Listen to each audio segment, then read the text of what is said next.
For decades, Nigeria has leaned heavily on crude oil. But as global oil prices fluctuate and youth unemployment rises, the question becomes, what next?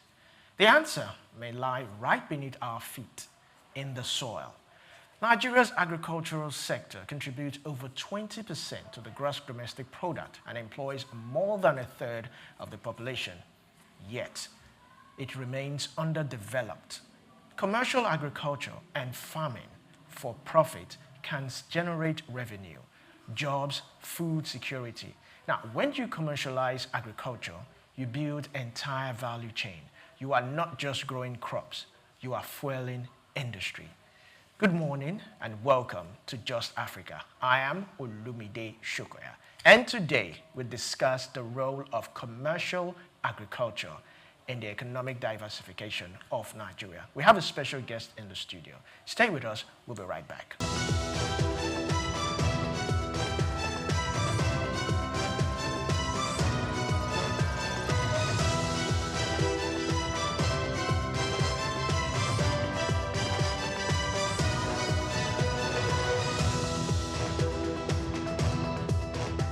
Welcome back to Just Africa. Now, Nigeria's economy has been long dependent on oil, and agriculture, once a dominant sector, now contributes less than it could. Over-reliance on non-oil, over-reliance on oil makes the economy vulnerable to price shocks. Now, our guest today is a very special person. He is an entrepreneur, an MBA from the University of Obafemi Awolowo. He's a psychology graduate from the University of Ado-Ekiti with over 2 decade experience in advertising, consultancy, telecommunications, and agriculture. He has worked with multinationals like Airtel, IITA. Joining us live in the studio today is Mr. Akinyemi Ibikunle. So glad to have you. Thank you very much. And good morning, viewers. All right, so you are a psychologist. You have an MBA.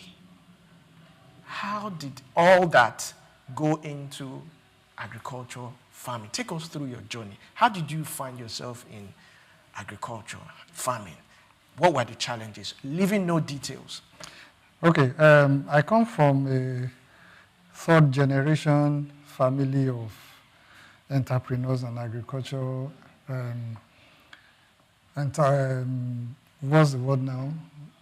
Employers. My paternal grandfather was probably one of the largest cocoa farmers in the whole of the old Ondo State, from Aramoko, Ekiti. And my maternal grandfather was by far the first human being in the whole of Ondo State to have ridden a car in the history of Nigeria. And he was a produce buyer, and the late Asao of Aramoko, who happened to be a close friend to the Oba Lake, the Ademola, that Fela's mom had an altercation with in the 50s. So I come from that lineage, and so going into agriculture is not something that is new to me, despite the fact that, okay, I went to the university to study psychology. And by the way, my undergraduate project has been published in the Nigerian Journal of Psychology more than 4 times. And so I can walk back into UNA today and say I want to take up lecturing position, and the position is there for me. But irrespective of that, I've always had a love for seeing something grow from the ground up. And so it wasn't a coincidence that I ended up in agriculture. But in 2013 and 14, with the advent of social media, the advertising spend of organizations started dwindling towards the traditional advertising organizations, and we needed to look at for what else can we do. So, fortunately enough, a former colleague of mine introduced me to the hobby, who has a conglomerate of organizations in Lagos as we speak, and part of his interest is in agriculture. So I was to help midwife a process for them in Imeko in Ogun State, where they bought 100 hectares of land to provide feedstock for their tomato paste processing organization. That's how my journey into agriculture started, which is about a decade or thereabouts ago. And you see, the funny thing is, when I was consulting for them at the organization, I wasn't really being paid. And I was traveling to Imeko like twice every week to go see what was happening, doing community relation between the king, the townspeople, and the organization. But coincidentally, or as fate will have it, they started introducing me to the fact that there was also land available at ridiculously cheap prices in the area. And that was how we started buying our own land at the time in Imeko. And the funny thing is, even everything that we did in Imeko, you couldn't say that we made profits from that our expedition into Imeko. But you learn from your experiences. And someone said that failure is not final. So what you need to do is learn from what had happened in times past and use it for your benefit in future. And as I speak to you today, we're managing over 200 hectares of farmland between Ogun and Oyo State. We're doing about 100,000 heaps of yam alone this year. And there are a couple of other things, very innovative things that we're doing as I speak to you right now. One of them is the Niger Food Basket, which we rolled out the pilot in February. Okay. I will talk a lot about that as we continue. But so it wasn't a coincidence that I'm into agriculture. Like I said, I'm from the third generation of farming and agriculture enthusiasts. My paternal grandfather was as wealthy as he could afford to send my father to England in 1960, off the back of cocoa farm in Ekiti, the old Ondo State. So it's not coincidence that I'm doing what I'm doing. And there is really value in doing all of this if you are patient. You mentioned cocoa. Yes. What is really happening to cocoa farming right now? Now, what we have in the southwest, which is where classically where we have cocoa the most in times past were Ondo State, Ekiti State, Osun State, and some part of the old Midwest, where we call Edo and Delta. And then you also have rubber plantation in Delta, in Edo, and even as close as Ikenne and Odobolu here. Okay. The rubber plantations are still in Odobolu as we speak. So for cocoa, we have our old cocoa stock that are sometimes as much as 50 years old, 30 years old, 40 years old. But they're still, with proper management, families are still making money off this. However, you're not getting optimal returns because these guys are old. You should have replaced them by now. They are hybrid seeds that will grant you huge return on investment. And by the way, as at the end of the last farming season, a ton of cocoa was going for about 18.5 million. Wow. And with 2.5 hectares of land, you get about anything from 3 to 4 tons of cocoa. And where we just bought land now off the Lagos-Ibadan Expressway, I can't even start mentioning the amount that they sold the land. It's ridiculously cheap. And quote me on this, in the next 10 years, Lagos and Ibadan will become one single metropolis. Together. And people are beginning to take position along that expressway.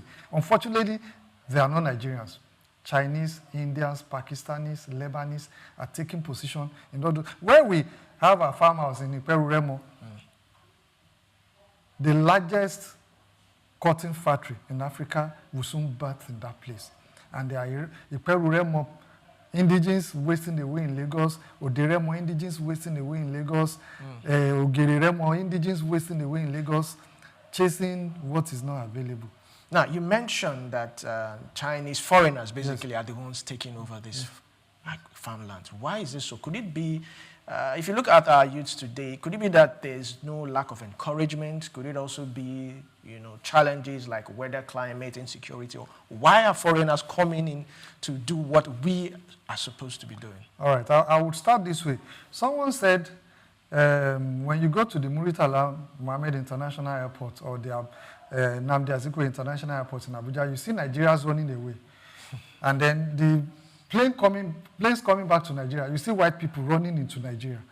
What are they coming to do? I have Chinese, as at yesterday, right very close to where I live in Iperu-Remo. I saw an Indian guy with his shirt loosely buttoned, sitting outside of the gate of his house, having fun. So the number one thing is, we young people in Nigeria, although I cannot say that I'm young anymore. I'm 49, close to 50. But we need to walk away from this idea of our cup being half empty. The cup is half full. Nigeria is blessed. Look at the plant growing inside this place, even without photosynthesis. To let you know how blessed we are. There is nothing you plant anywhere in Nigeria that will not grow and give you results. And that's even primary production. Let me talk a little bit about the value chain. Apart from you going to plant, do you know that there are other things that you can do that you make serious money? All of you guys working within this organization, I'm sure that within this organization, as I speak, I'm not talking about the management, I'm talking about the staff. You guys can put 10 million naira together within a month. And you can invest in commodity trading. Just go bring the commodity into Lagos, sell, and make your money. And in a month, you probably will be doing between 25 to 30% margin. Wow. So that 10 million can do for you another 30 million at the end of the year. But we see our cup as being half empty. And that's even one part. How about mechanization?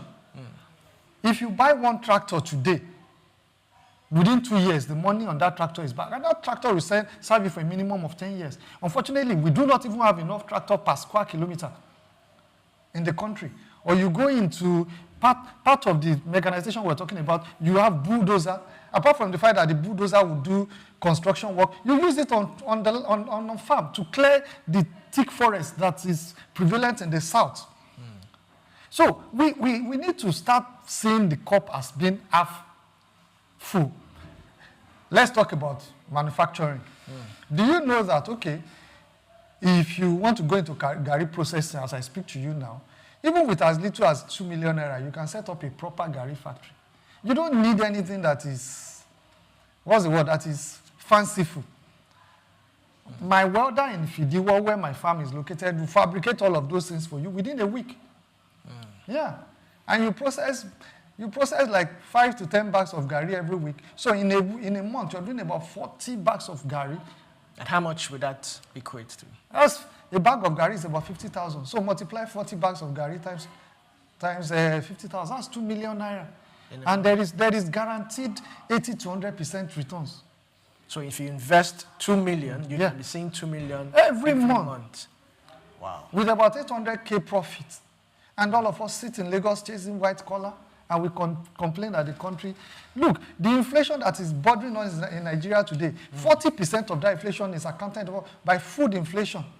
So if you remove food inflation from the equation, the inflation that we're talking about comes back to about maybe 17, 16%. But everybody is in the city center. I haven't confirmed this, but I heard that in Lagos alone in a day, we consume 8,000 cows. 8,000. You're not talking about goat, you're not talking chicken, you're not talking turkey, you're not talking egg. So now let me just even give you the one that I have data about. We rolled out the pilot for Niger Food Basket on the 4th of February. As I speak to you now, we've served 170 households. We've done 240 transactions. We've moved about 865 tubers of yam. And no advertising. A friend just did the design for us of the different packages, and some of my friends were just putting it on their WhatsApp status. We've done 11 million naira in sales. Wow. Right from the back of my Sienna. All right, so now I like what you are doing. Earlier on, when we spoke, you told me about a scheme or a system that you are planning to do to crash food prices. Yes. Can you please elaborate that? That's the Niger Food Basket, and it's the next level for me. The next level is my retirement benefits, and for my other friends who are also a part of this is our retirement benefits. So what we do is we bunch together different food items. So right now we have about 7 or 8 of them. We have yam, we have Gari, we have yam flour. And I will talk about yam flour and the adulteration that is happening in the market later. And the killing of our people by adulterating yam flour with cassava flour. Wow. I'll talk about it. So we have yam flour, we have habanero pepper, atarudo, we have tatache, we have tomato, we have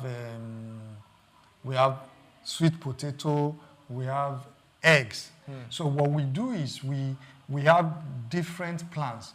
So the basic plan is a 20K plan, okay, which gives you 3 large tubers of yam, 1 crate of egg, wow, 1 paint bucket of yam flour, and 1 paint bucket of gari for 20K.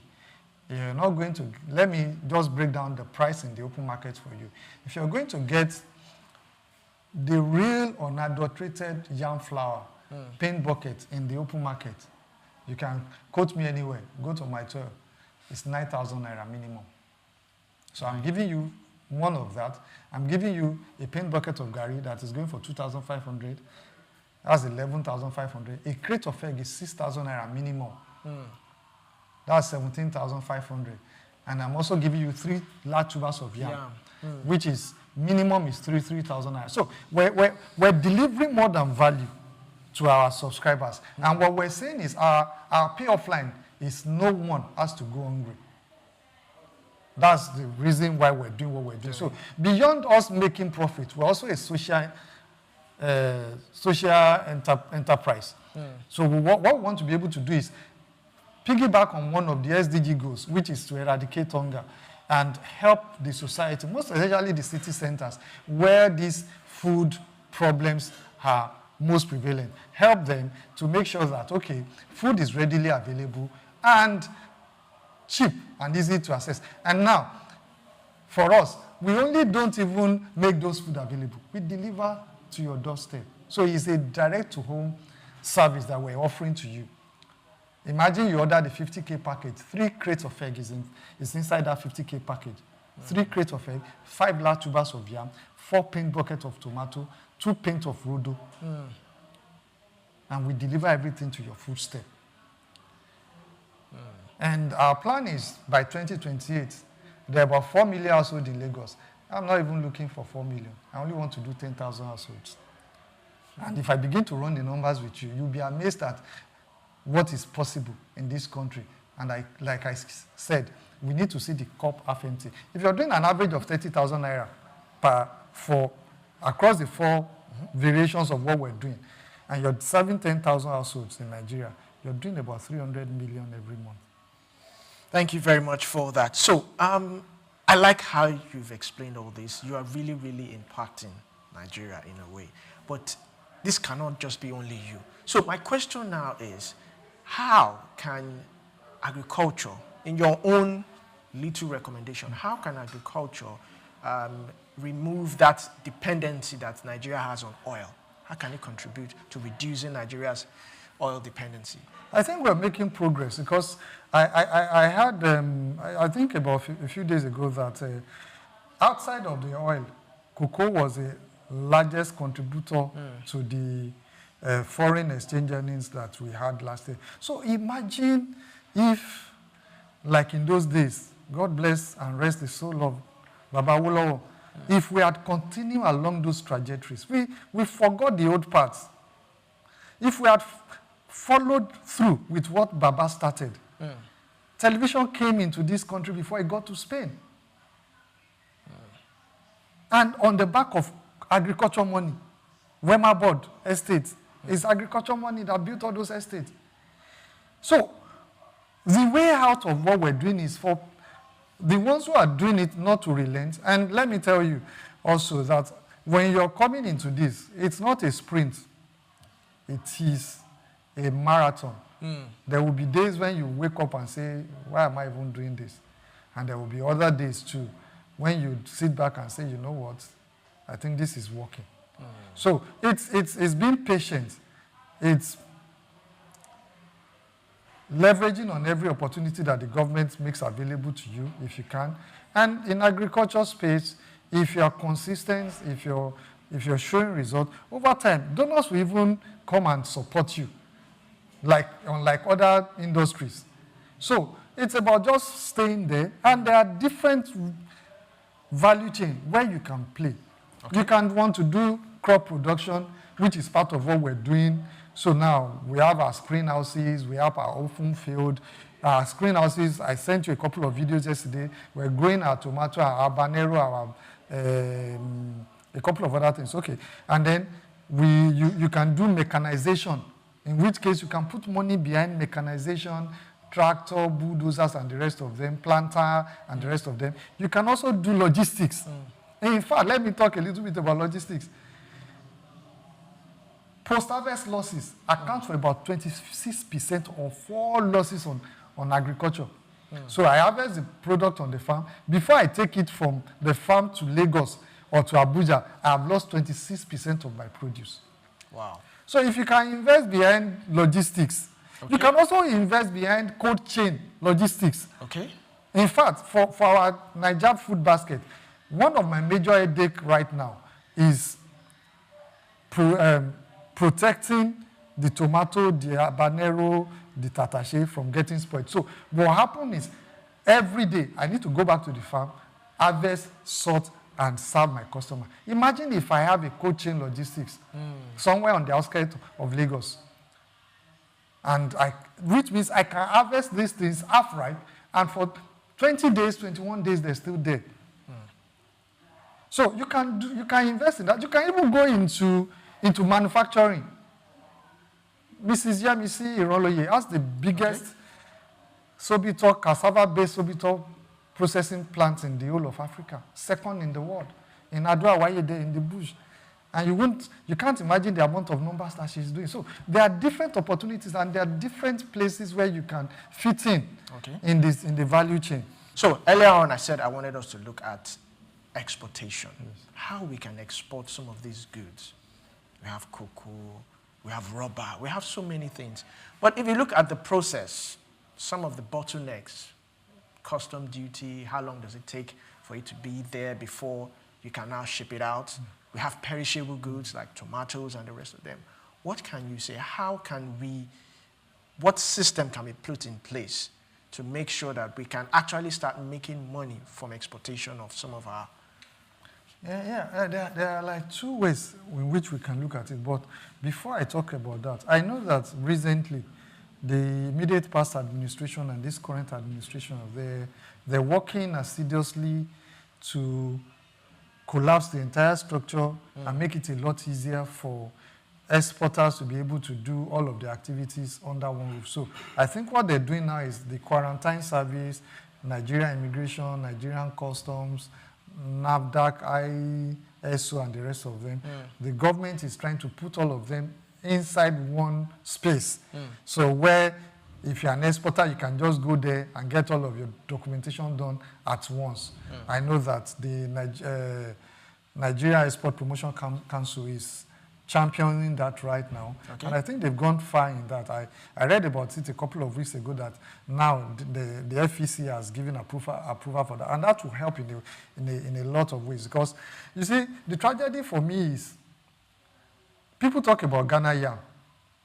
But do you know that majority of those Ghana yam are jam transported out of Nigeria into Ghana, processed in Ghana, and shipped out? Because it takes 5 days for you to complete the entire process in Ghana. While in Nigeria, I think it takes about 70, 75 days. Wow.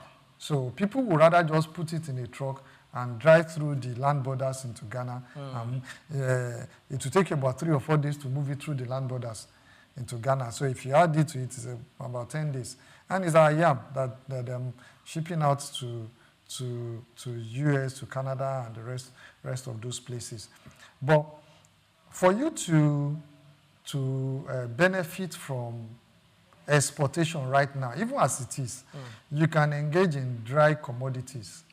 Yeah, cocoa, it would have been dry. Yes. The cashew, the nuts is dry. Groundnuts, you can do groundnuts. Even now, there are some organizations who are doing fruits that are dry. Real fruit is one of them. So they process fruit into dry form that you can then use for your... I saw on X yesterday where she said she's moving some to Netherlands. So those are the ways in which, even with all of the bottlenecks, you can still make headway in terms of you doing what you need to do. So you can export Gary, even with all of the bottlenecks. The way to export Gary is when you're done processing, there are polythene bag. That if you put the Gary inside, before you put it inside the normal Gary bag, you can stay for a year without getting So it the preserves integrity doesn't get tainted at all. So that's how for exporters come rain, come sunshine. on. That's how exporters do it. So you can export gari, you can export yam flour. The people also now do fufu flour, fufu that you process and you dry it. They are extractor that you use to dry it, and over time it becomes dry. Ayola does fufu flour that you can also do it. It will take 70 days, whatever, it will still be there. And then once you get there, you're getting premium. Once it gets out of the country, you're getting serious premium. But for me, as a Nigerian, my major issue is to even help drive down food inflation in Nigeria and combat hunger. So that's where I'm playing right now. Okay. We will get into export in future in our own organization, but right now it's about helping our people so that people don't go hungry. What do you think is actually causing food inflation? I'm in Lagos. It's in Lagos. We're in Lagos. Our family land is in Ekiti, is in Ondo, is in Ogun. We abandoned it. Chinese guys have taken it over. There is going to be food inflation now. The population of the country is going at a rate of 3.3 every year. In Lagos, it's about 6.6% every year. And 97% of us are all in Lagos. Nobody is willing to go to the farm. It's like even people doing artisanship. If you go to a mechanic workshop now, a panebita or anything, you won't see apprentices. So even the young people that should go into those line of business, they're doing something that is, okay, let's put money quickly and get money. Is it not shocking that in this economy where people are saying that there is a lot of people are struggling, that people can waste so much money on CBEX? Over ₦1 trillion was wasted on CBEX. Instead of you going and waiting for your time and doing something that is legit and will serve you for 10, 20 years, you would rather say, if I put money now, I want to. It doesn't work that way in agriculture.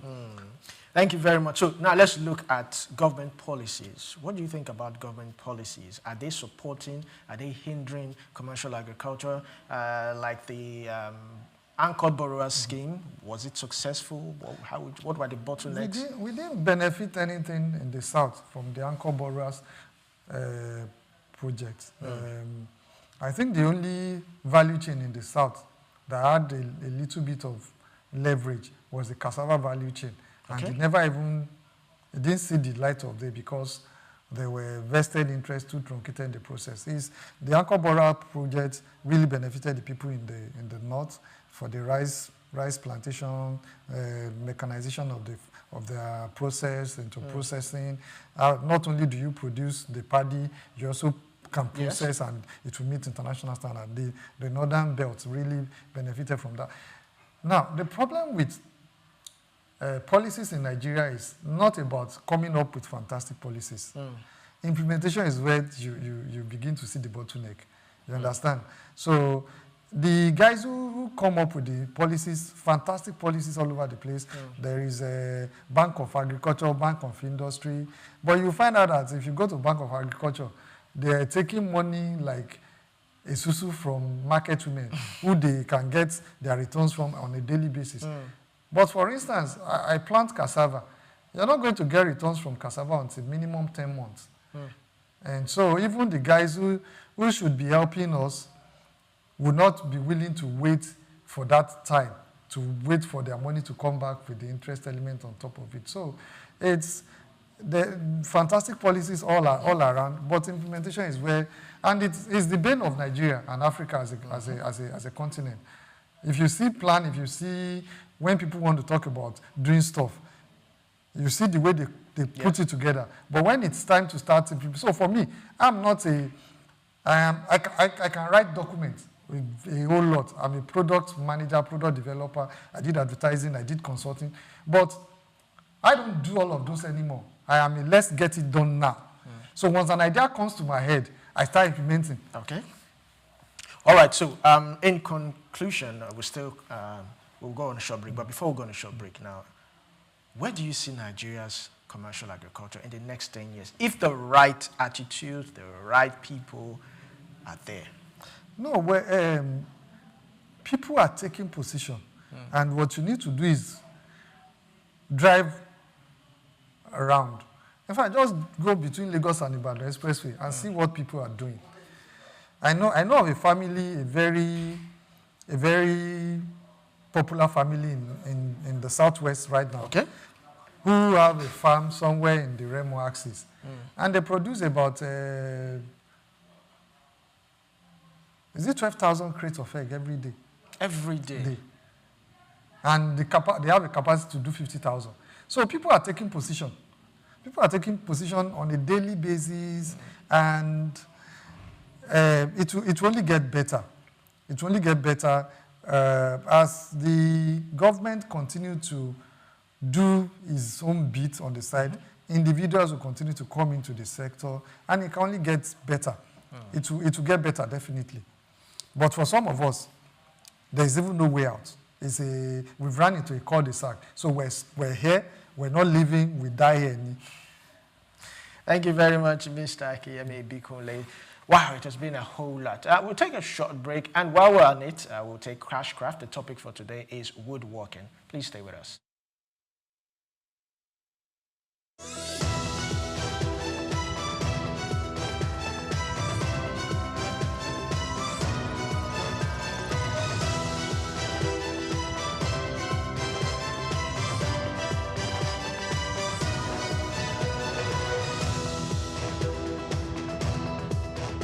Some people hear the sound of wood being cut and they think stress, dust, wahala.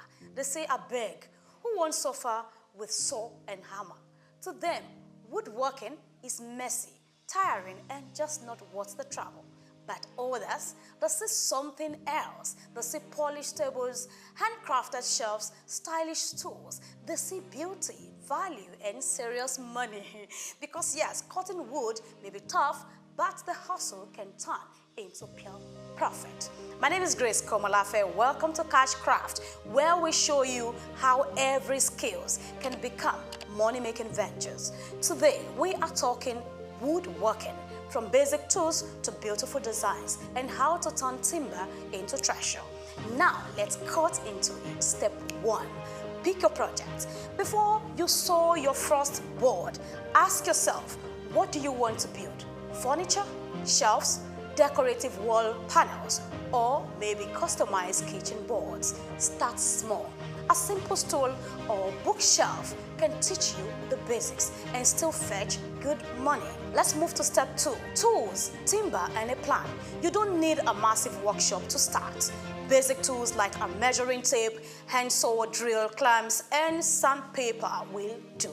Choose durable wood like teak, mahogany, or poplar for long-lasting products. And don't forget the blueprint. Sketch a project or download free woodworking plans online. A clear-cut list saves you time, wood, and costly mistakes. Let's move to step 3.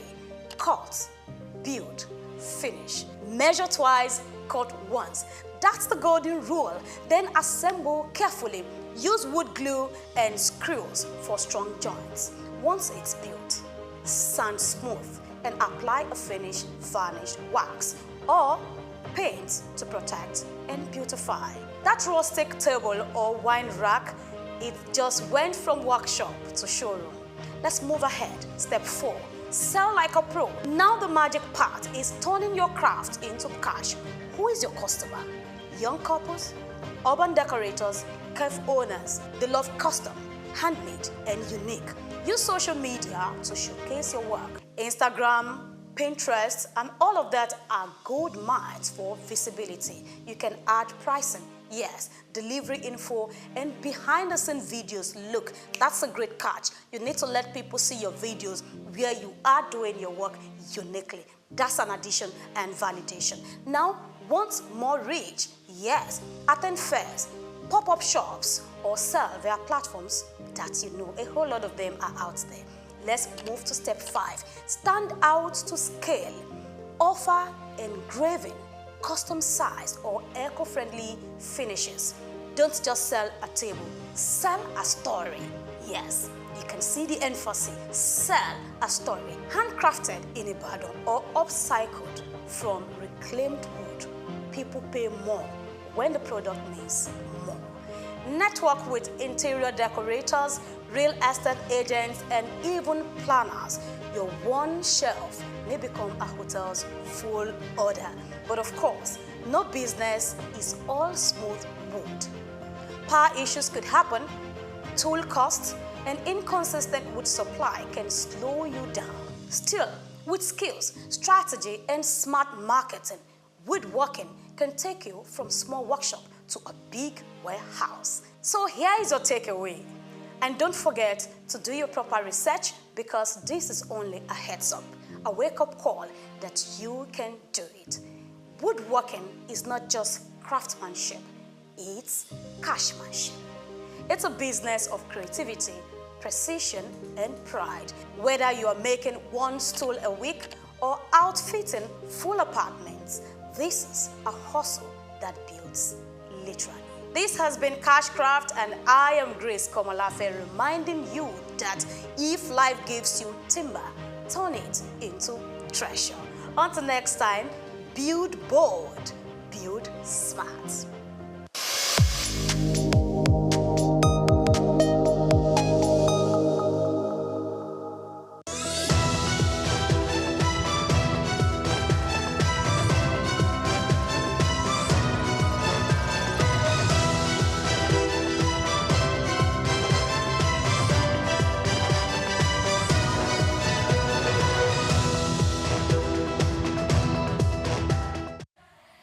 Welcome back. This is still Just Africa. You just saw Cashcraft and woodworking.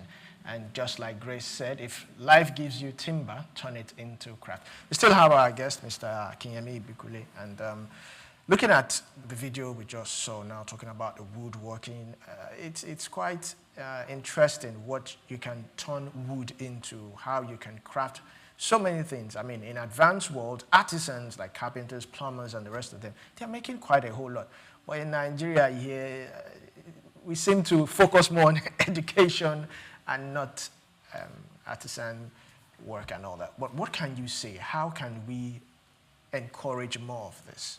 Now, for number one, for the artisans, you need to learn your craft and be good at it. My family has an history of over 40 years patronizing one single furniture maker in Ogba, in Lagos. There is nothing that my mother-in-law wants to do today. It's Agbayu that she will call on. So they're in their second generation now. The man has retired. His children have taken it over. So you also need to know what you're doing. The problem, first and foremost, is you look at our artisans, you look at the kind of work they do. That's why you see when we want to work in Nigeria now on projects, we go to Cotonou, we go to Lomé to go and bring artisans, because there are certifications that you need to have to be able to practice in those places. And I think that the federal government has also instituted a plan to start certifying artisans. That's number one. Number two, we were talking about export. Yes. Do you know, I didn't even know that this was going to happen today. My neighbor, that we share the same house in Peru, he works with Ogun State government, with the revenue service, and they're the ones who collect rates from the exporters of timber and wood from Shapade. Wow. So he was telling me yesterday in the morning, just before you reached out to me for this interview, that if you go to Taraba and you move a 40-foot container into Shapade, that as they are loading, it will probably cost you about 14 million naira. Wow. All costs involved. But that as the Chinese guys are loading it to export into their country, your money doubles immediately. 28 million. More than 28. I'm just saying it doubles immediately, so long as the quality is assured. So the only problem you have is getting a trusted person to be your man Friday where those trees are being cut. Once that is done. So imagine for a stress of maybe 2 weeks, an investment of 15 million, you're coming back with about 28 million. If you even do 6 of that in a year, you can decide to say, you know what, I'm not doing anything again. So there are opportunities in all of these things.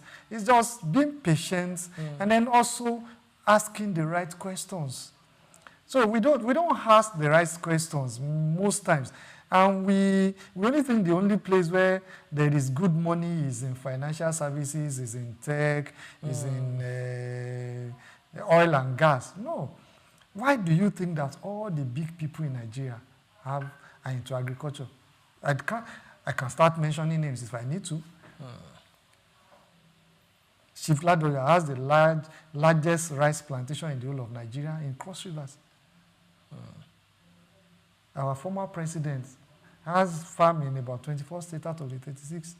Obasanjo. Yeah, in Nigeria. Why are they all going into it? Because it is consistent, ready money. Imagine if you do 1 acre of yam. It will give you 4,000 heaps of yam. And let's say that you discount about 300 that they didn't grow to maturity. You get 3,500. Now, talking about this timber, I'm particular about, because for you to get timber, obviously a tree has to be felled. Yes.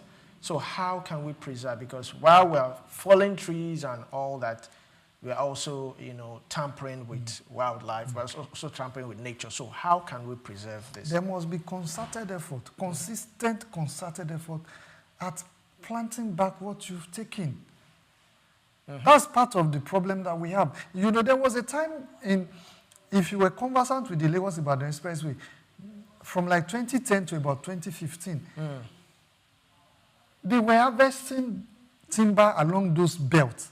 You will see by that Sele Church on the right, if you're coming to Lagos. But now, all those things they've been depleted, so you are now having to travel to Benue, travel to Taraba, travel to the hinterland in Ekiti and Ondo. And if you don't start planting back those ones too, over time, everything will finish, which is our bane in the country. All we know is to keep taking, not replenishing.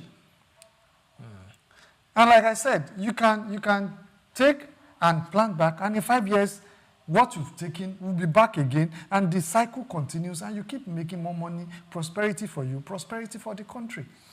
All right, in closing, how can we encourage our youth?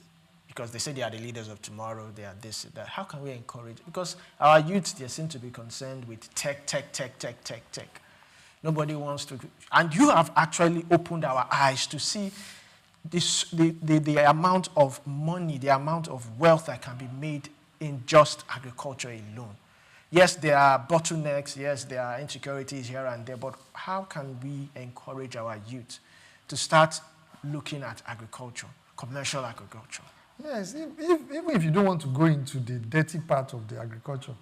I'm into agriculture now. Do I look dirty coming into the studio? No. You can even leverage tech. You can leverage tech now. We're talking about post-harvest losses. Can you develop a solution that helps to combat post-harvest losses? In which case, there is an app where if the moment you're moving from like Jos, for instance, it continues to monitor how the truck is moving, and that can notify the relevant authorities, the police, the revenue services, not to disturb your truck as it is coming to Lagos. So that's the value-added service that you make money. And for the truck owners, they subscribe on a monthly basis to the platform. Imagine if you get 10,000 truck owners paying you even ordinary 100 naira subscription fee every month. So there are different ways. Intelligent young people in the country start thinking out of the box. So you don't want to, look, if someone wants to go into agriculture right now, I don't encourage them to go into crop production because that is where the greatest amount of risk is. But there are other value chain along the lines. Imagine if you go to saying Okeogun and all those places to go and bring yam into Lagos. The risk is minimal. Governor Seyi Makinde has done fantastically well linking all the roads in Oyo State. So you can buy your yam now, and in 3 hours, it's in Lagos. And you move to My 12 and you sell. And same day, you collect your money. Thank you very much. Thank you very much for that powerful thought of yours. We have a special report right now on Ghana, so let's have the special report on Ghana. We'll be right back. In an age of artificial intelligence and automation, it is easy to overlook the value of hands. Yet in Ghana, hands still build nations. From Adinkra cloth printers in Ntoso to traditional kente weavers in Bonwire, Ghana's indigenous skill economy continues to prove that African creativity is not just cultural, it is commercial. Looking beyond the surface of heritage to the engine room of informal training systems that have powered generations and could power Africa's industrial future, Ghana comes to mind. In Ghana, apprenticeship is not a fallback. It is the main highway for millions of young people who are learning practical trades like metalwork, leatherwork, carpentry, fabric dyeing, and advanced tailoring. According to the Ghana Statistical Service, more than 80% of artisans are trained informally, yet they contribute significantly to the GDP. This is not unique to Ghana. From the woodcarvers of Kenya to the bronze casters of Nigeria, Africa is a continent of craftspeople. But Ghana offers a model where traditional skill acquisition meets modern enterprise development.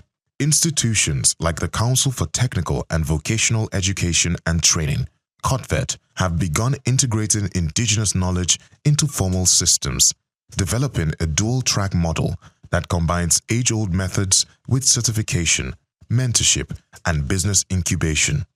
As Africa looks for solutions to youth unemployment, the answer may not lie in importing Western education models, but in elevating what we already have.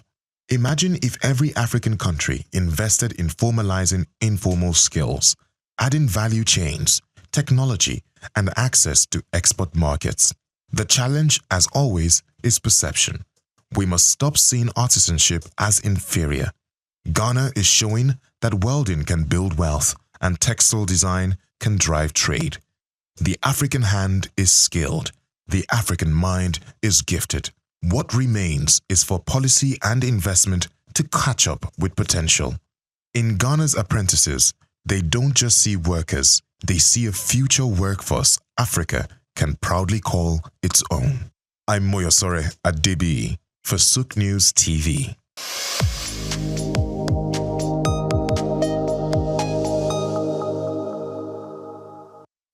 Welcome back to Just Africa, and you just saw a special report on Ghana talking about artisans and how not to underrate artisans, because if you look at it, they are actually making a whole lot. And this is where we will round off today's episode of Just Africa. A special thanks to Mr. Akinyemi Ibikunle. It's glad to have you. We hope to also have you once again from time to time. It's a pleasure being here. It's a pleasure being here, sharing the little that I know to help Nigeria and our people. Thank you very much. And this is where we'll call it a wrap today on Just Africa. I am Olumide Sokoya. Enjoy the rest of your day.